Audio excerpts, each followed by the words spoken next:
Okay, good morning everybody. We're going to take care of and complete 7.2. 7.2, factoring trinomials where the coefficient of the quadratic term is 1. Now in the first video of 7.2, the last term of the trinomial was positive. Today, the last term of the trinomial will be negative. So we're going to take a look at a bit of a proof similar to what we have done with letter A in the last video when the last term was positive. We're going to show a similar proof that will lead us to some truths and rules that we can follow when we're factoring trinomials of this type. So again, I've written up here the title of 7.2. Factoring trinomials where the coefficient of the quadratic term is 1. In the first video, I'll just do a quick review of him. In the first video, we looked at capital letter A and the title. The last term is positive. And we came to the resolution of following these steps that you've already viewed and written down in your notes. We checked first of all to see if there is a GCF. There is no GCF. They do not all have n's, and the only coefficient that they follow or have in common is 1, and that isn't going to change that trinomial. It doesn't have 4 terms, so we're not going to factor by grouping. It's a trinomial. We go immediately to the structure of 2 binomials. Item 1. The first terms of each binomial factor, the letter that was used for the quadratic. Now the signs. We showed if the last term is positive, both binomials will get the sign of the middle term. Middle term is negative, both binomials will get negative. And then the other key significant item that will get us our 2 integers in place here, that key significant item, add. We need 2 factors of 30 that when really added together will give us the coefficient of the middle term, 13. 5 times 6 is 30, but 5 added to 6 is not 13. But you can already see, I believe, that it would have to be 10 and 3, because 10 times 3 is 30, and 10 added to 3 is 13. The 10 and the 3, wherever you want to put it. I could have put the 3 here and the 10 there. You can FOIL it, it'll check. That was a review of the first video, 7.2, letter A. And now we go to letter B. The last term is negative. Let's do the reverse process again, like we shared in letter A. Let's do the same type of thing with letter B. I'm giving you 2 binomial factors. When we FOIL these 2 binomial factors, it's going to give us a trinomial. It's going to give us a trinomial that is going to fit letter B. Coefficient of the quadratic term will be 1. The sign of the last term will be negative. So let's detect some things. Let's begin with these 2 binomial factors and let's FOIL. Multiply first terms. X to the 1 times x to the 1. Add the exponents. There's your quadratic term. Notice that its coefficient is 1. Outer product, a positive 5x. Inner product, a negative 8x. Last term product, negative 40. Let's simplify this polynomial by combining the like terms here. X squared. A positive 5x added with a negative 8x would give us the negative 3x and then negative 40. Look at the trinomial answer that we got. It fits letter B. The coefficient of the quadratic term is 1, and the sign of the last term is negative. What can we glean by looking at this trinomial and the two binomial factors that it came from? What can we glean from this so we can write some truths down? Characteristic number 1, just like characteristic number 1 on letter A. If the trinomial begins with an x squared, each binomial factor must begin with the variable that was used in the quadratic term. I've written that right here for you. Each binomial factor begins with the variable of the quadratic term. He's x squared. Both binomials must begin with an x. All right? Let's go to the signs. And let's look at it in terms of this. Notice, for the sign of the last term to be negative, the only way by foiling that the sign of the last term can be negative is if the last term of one of the binomial factors has to be negative, and the last term of the other binomial factor has to be positive. One must be negative, the other one must be positive, because only when it's that way, when we multiply the last terms of the FOIL process, a negative times a positive is the only combination that can give us a negative signed last term. So characteristic number 2. When the sign of the last term of the trinomial is negative, this is a guaranteed truth. One of the binomials is plus, and the other one is minus. If you want to make this one minus and that one plus, fine. It doesn't make any difference. The key truth, 1 plus, 1 minus. Or, this wouldn't have happened. There's no way to get a negative 40 without one of the binomials being negative and the other one being positive. So, we've got the letter, we've got our signs. How does the 8 and 5 come to realization? Well, if we look down here in this trinomial, it seems to tell us this.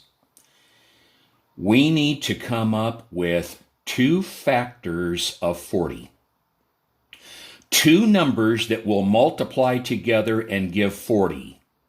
Do not worry about that negative sign at this point. We come up with 2 factors of 40. And here's the key statement. The 2 factors that we come up for 40, when really subtracted from one another, must give us the coefficient of the middle term. 8 times 5 is 40. 8 minus 5 is 3. Don't worry about the signs yet. Let me repeat it again. It's really subtract. 2 factors of 40 that when really subtracted from one another will give us the coefficient of the middle. 8 times 5 is 40. 8 really subtracted by 5 gives us 3. What is the third characteristic? I boldly wrote it and I circled it.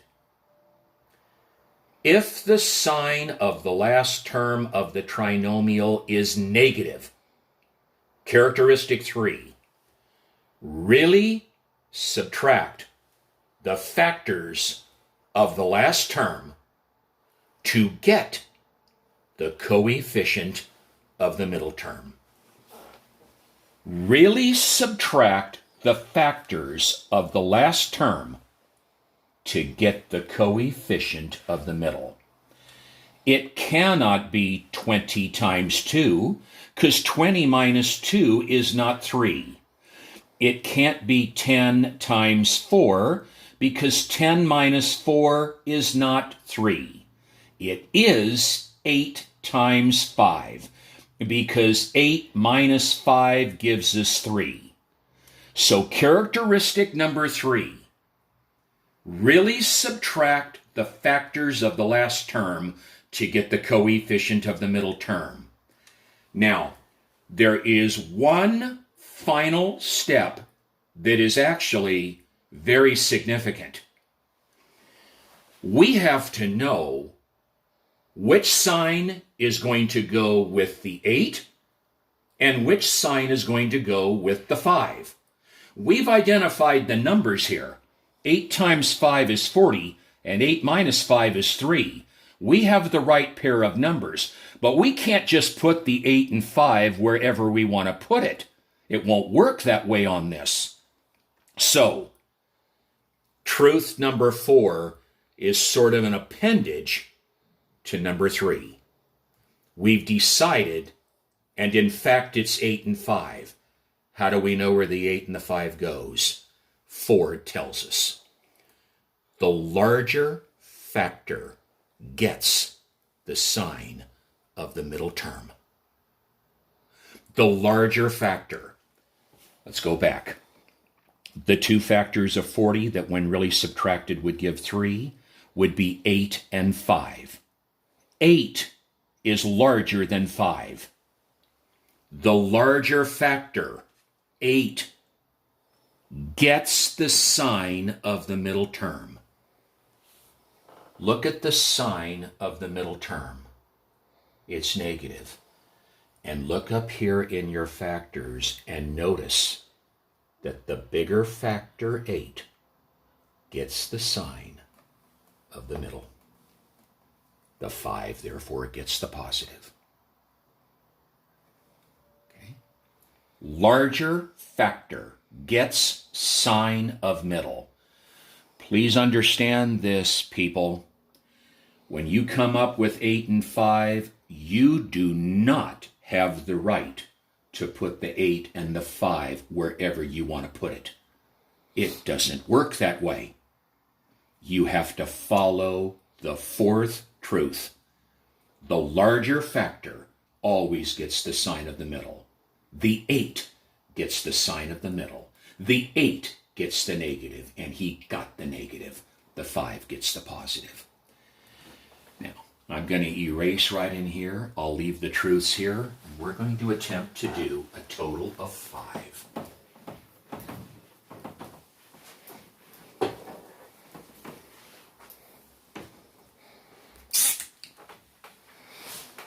Number 1, x squared, negative 7x, negative 30. Now, just like we have been saying all along in here, you do not look at that and start making your binomial structures. You go to GCF first. So we see if there's a GCF. No, there is no x's in all. That coefficient is 1. That's not going to change anything. There's no GCF. Second question, does it have 4 terms? No, it doesn't, so we're not going to factor by grouping. Question 3, is it a trinomial? Yes. So that automatically means we can do this. Now let's follow our characteristics. Both binomials must begin with the variable used in your quadratic term. Characteristic 2. This is where your eyes should go. This is the key to the whole thing. You go to the sign of the last term. He will tell you everything. He will tell you two things. The first thing that it tells you, if the last term is negative, one binomial is plus and the other one is minus. Just put it in. You can put the minus there and you can put the plus there. It doesn't matter, but it's one of each. That's automatic. And people, here's the second thing that this sign tells us. Would you look at that sign right now that I'm pointing with my index finger? Not only is that sign a negative sign, but notice what else it signifies. It's the sign that is used for subtraction. And that's what we really have to zero in on. Really subtract. Now I'm just going to write that word the one time. I'll leave it right up there. We need two factors of 30 that when subtracted from one another will give us 7. 10 times 3 is 30. 10 really subtracted by 3 gives 7. 10 and 3 are the terms. Where do they go? The larger factor gets the sign of the middle term. The larger factor between 10 and 3 is 10. 10 gets the sign of the middle, a negative. Negative 10. Positive 3, done. You go right ahead and FOIL it, and we'll check.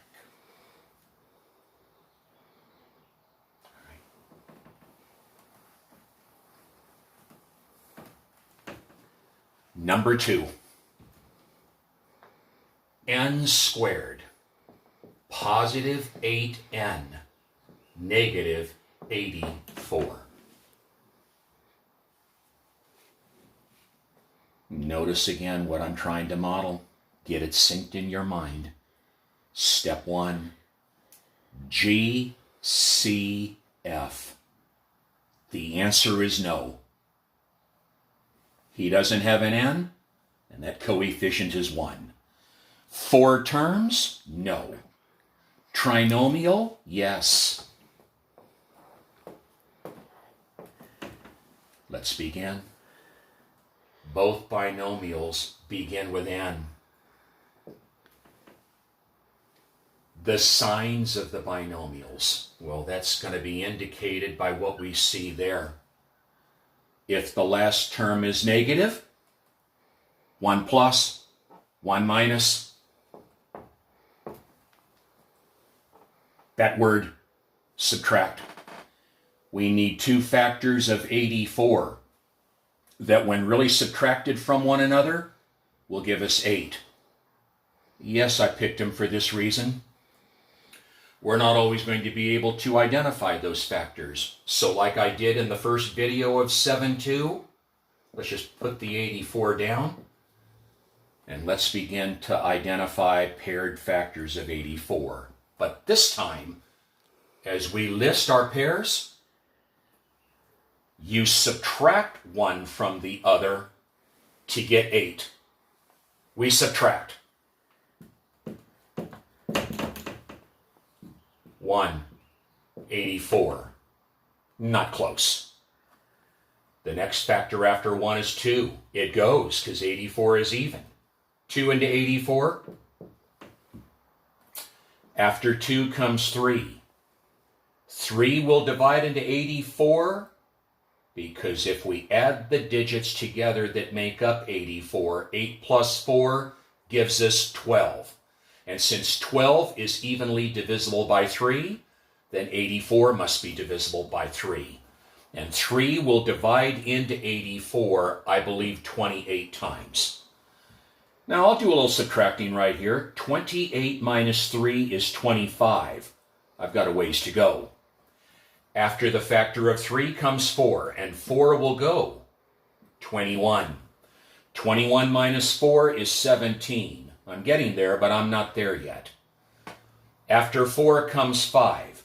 5 cannot go up here, because in order for 5 to be able to divide into the number, he would either have to end in a 0 or a 5, and he doesn't. So after 5 comes 6. And here's the rule for 6. If both 2 and 3 are factors of the number, then 6 will have to be.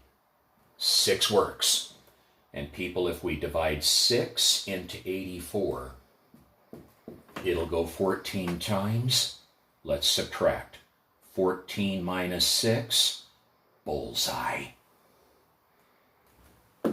14 minus 6 gets the coefficient of the middle. Now, where do they go? You can't just freely put them in there. The bigger factor. He is clearly the bigger factor, 14. The bigger factor, 14, gets the sign of the middle term, positive. Positive. He gets the negative. Done. Yeah, I wanted to do one of those. I want you to know what your process is that you're going to have to do.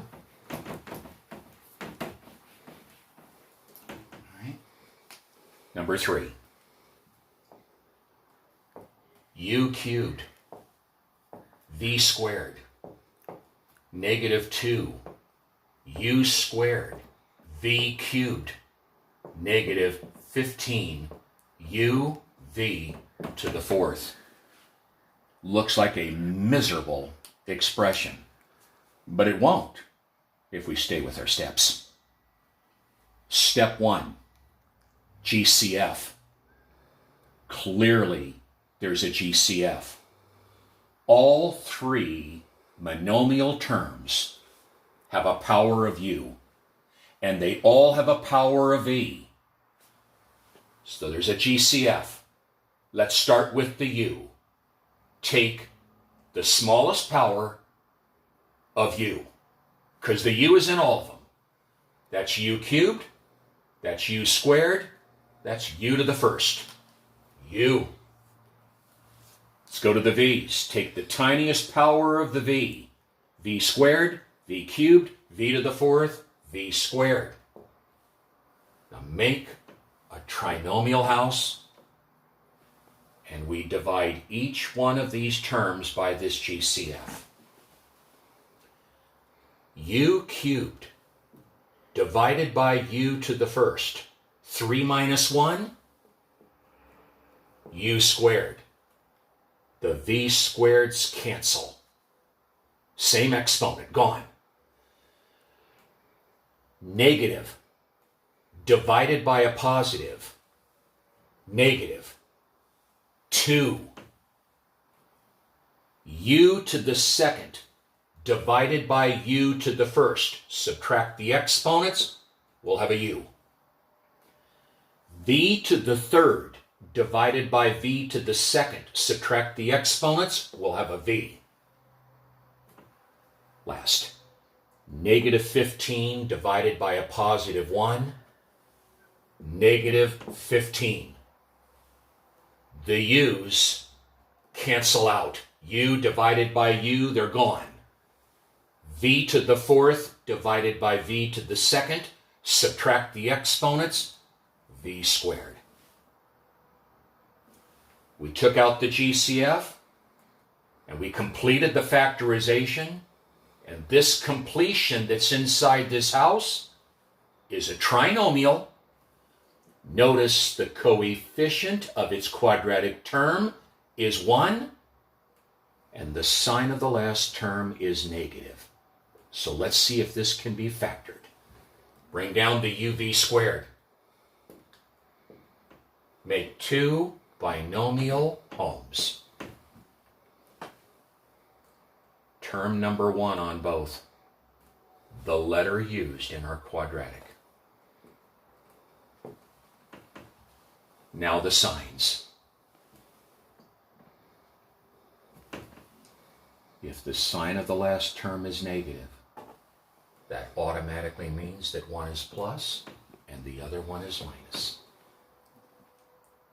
And the other thing that it means, it's still up there for Kristen to show you. It's still there.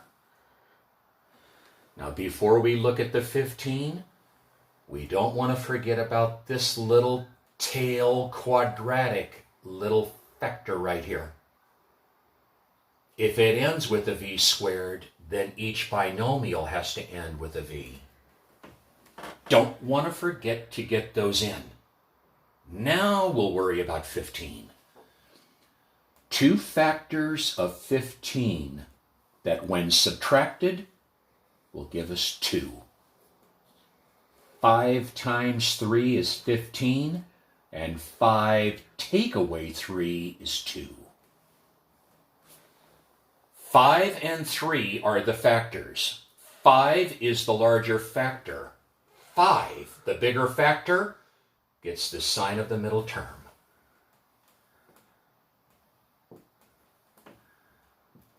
Done.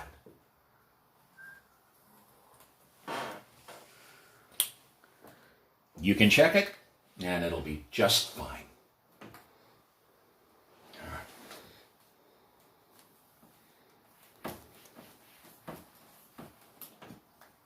For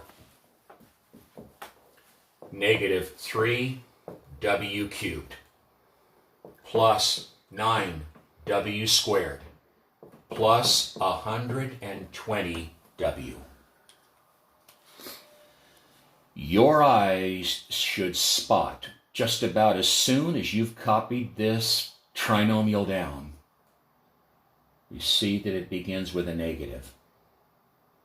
So if nothing else, we'll remove that negative. We're going to bring down a negative. It'll be more than just a negative, but the negative will come down because he begins with a negative. Now let's look at our three coefficients. 3, 9, 120. 3 divides into itself. 3 divides into 9. And 3 will divide into 120. He begins with a negative. So we start with pulling out a negative 3. And then notice they all have W's. Pull out the smallest power of the W. W. Make a house. Let's divide 3 times. Each one of these divided by negative 3w. Negative divided by negative will give us a positive 1. W to the third divided by W to the first. Subtract the exponents. There's our brand new little quadratic term, and it's got a coefficient of 1. Positive divided by negative, a negative 3.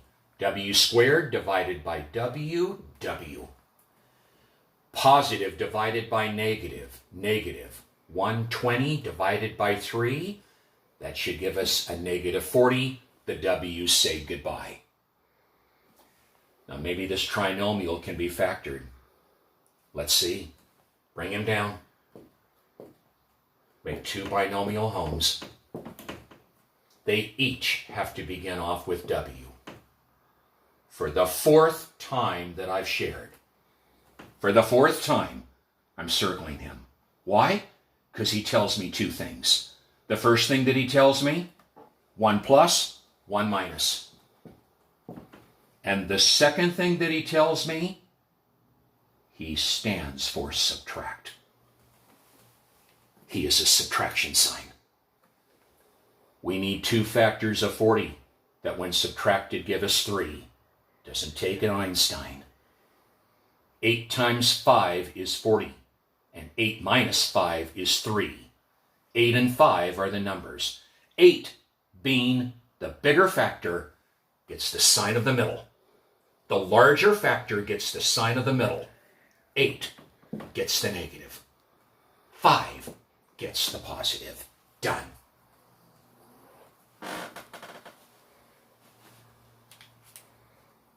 Now one more, and it ought to complete it.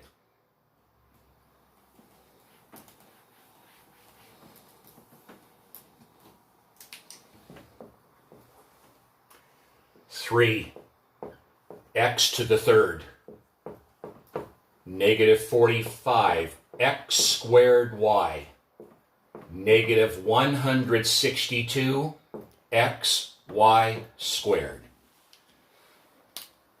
Let me just share this as we're doing this 5th of 5 that we have up here. You have to honor the steps. You have to begin with GCF. If you start doing this right away,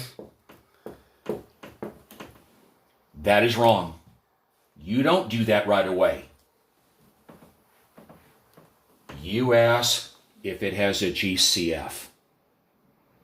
Let's start with the coefficients. 3, 45, 162. He's the smallest of the coefficients. 3 divides into itself. 3 must divide into 45. Listen to what I'm saying right here. 3 has to divide into 45 because of the rule. Add those digits. 4 plus 5 is 9. 3 divides into 9. 3 divides into 45. 3 into 162. Yes, it will. Why? Add the digits. 1 plus 6 plus 2. 1 plus 6 is 7, and 2 more is 9. 3 divides evenly into 9. 3 must divide into 162. So we know with assurance, we've got a 3. They all have x's. Take out the tiny one. They do not all have y's. There's no y in there. There's our GCF. Make the house. Let's divide 3 times. 3x to the third divided by 3x. 3 divided by 3 is 1. X to the third divided by x to the first is x to the second. X to the second. Yeah, that coefficient is 1. Negative 45 divided by 3. Negative 15. X to the second divided by x to the first. Subtract the exponents, you'll have an x. Bring down that y. Negative divided by positive, negative.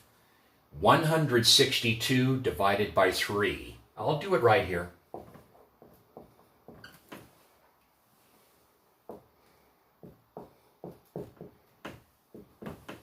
Exactly. The x's cancel. We have a y squared.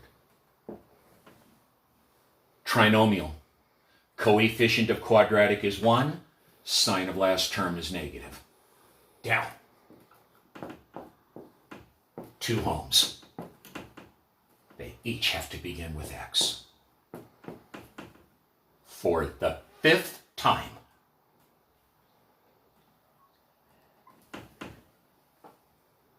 If the sign of the last term is negative,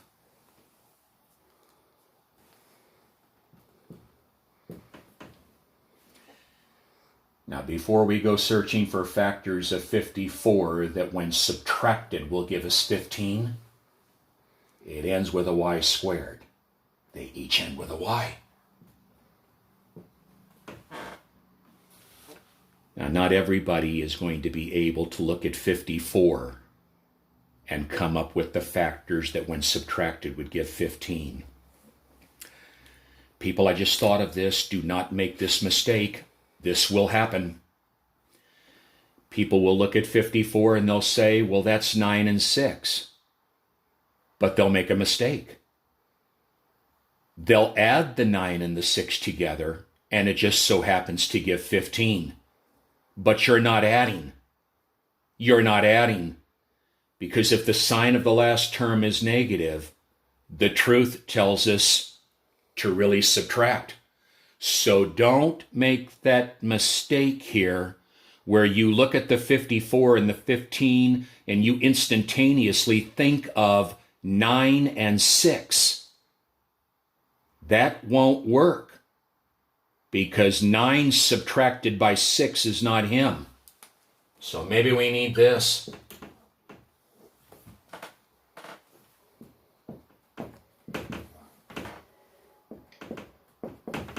No. No. 3 into 54? It must. And it will go 18 times. And 18 minus 3, bullseye. So no 9 and 6, 18 and 3. 18's the bigger factor. He gets the sign of the middle.